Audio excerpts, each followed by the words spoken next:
Selamat pagi, selamat siang, selamat sore, selamat malam. Berjumpa kembali di channel saya, Bung Niko. Bagaimana kabarnya? Semoga kita semua selalu diberikan kesehatan. Salam sehat, salam Pancasila. Baik, pada kesempatan kali ini saya akan berbagi materi terkait dengan apa yang dimaksud dengan penilaian otentik, ya. Jadi pada kesempatan kali ini saya akan menyampaikan definisi dari penilaian otentik, ya. Nah, ini saya tampilkan lagi. Pada video sebelumnya saya sudah menyampaikan materi terkait dengan kurikulum 2022 atau prototipe yang kemudian bermuara pada kurikulum merdeka, ya. Jadi pada kurikulum merdeka saat ini sudah beberapa sekolah ya sudah mulai menerapkan kurikulum tersebut. Namun tentunya tidak semua ya, karena berdasarkan arahan dari Menteri Pendidikan bahwa untuk kurikulum merdeka ini tidak diterapkan secara serempak, artinya sekolah-sekolah diberi kebebasan untuk memilih tiga model kurikulum, yakni kurikulum 13, kemudian kurikulum 2022 yang khusus ya di masa pandemi, kemudian yang terbaru yaitu kurikulum merdeka. Nah, khusus pada kesempatan kali ini, seperti yang saya sampaikan di awal, saya akan menyampaikan materi terkait dengan penilaian otentik. Nah, apa itu penilaian otentik? Mari kita simak. Nah, menurut almarhum Bapak Munif Khatib, ya, seorang praktisi pendidikan, bahwa penilaian otentik ini sangat penting dan yang paling baik ya untuk saat ini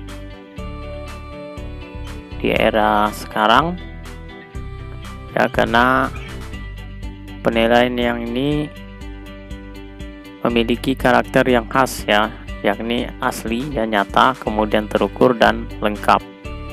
Nah, mengutip kalimat dari almarhum Munif Khatib, beliau juga mengatakan bahwa penilaian otentik menurut para pakar pendidikan diyakini adalah penilaian yang sangat sesuai untuk era saat ini, ya. Nah, penilaian otentik itu adalah pengukuran yang bermakna signifikan dan menyeluruh, komprehensif ya, berisi penilaian perkembangan belajar siswa yang memuat 3 ranah kompetensi, yakni ranah sikap, pengetahuan, dan keterampilan.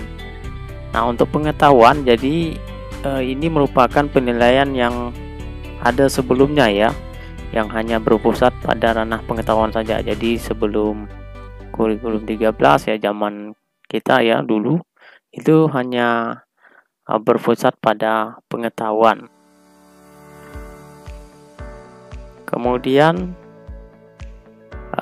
kita lihat sikap ya, penilaian sikap. Nah, pada ranah sikap atau yang dalam kurikulum 13 itu disebut KI 1 dan 2, ini yang ditonjolkan adalah seperti apa respon siswa pada saat proses pembelajaran ya. Contoh, disiplin, tertib, santun, setia kawan ya, kebersihan lingkungan belajar, konsentrasi atau fokus terhadap materi pembelajaran, dan lain sebagainya. Nah, untuk sikap ini terbagi menjadi 2 bagian, yaitu sikap spiritual dan sikap sosial. Ini penilaian sikap. Kemudian penilaian pengetahuan.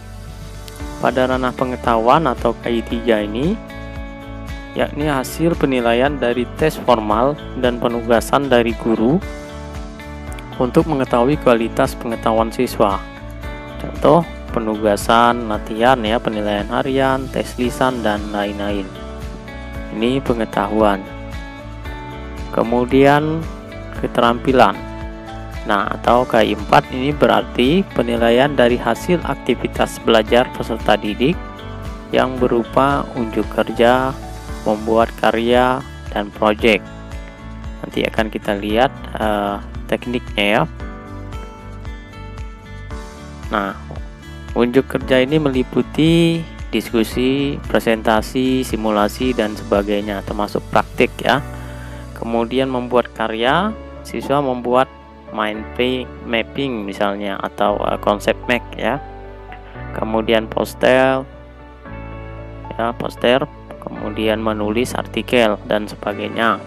Kemudian untuk project, ini siswa melakukan eksperimen, observasi, riset, dan sebagainya. Ini penilaian keterampilan.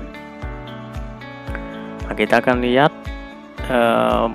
bagian dari teknik penilaian otentik ini. Nah, sikap spiritual sociality meliputi penilaian diri, penilaian teman sebaya, dan melalui jurnal juga. Kemudian pengetahuan, penugasan, baik tertulis maupun tidak tertulis ya.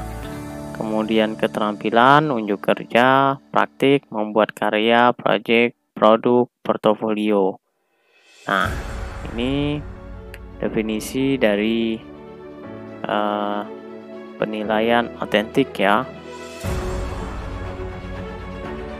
Baik, demikian informasi terkait dengan penilaian otentik. Semoga apa yang saya sampaikan ini bermanfaat bagi kita semua. Salam sehat, salam Pancasila.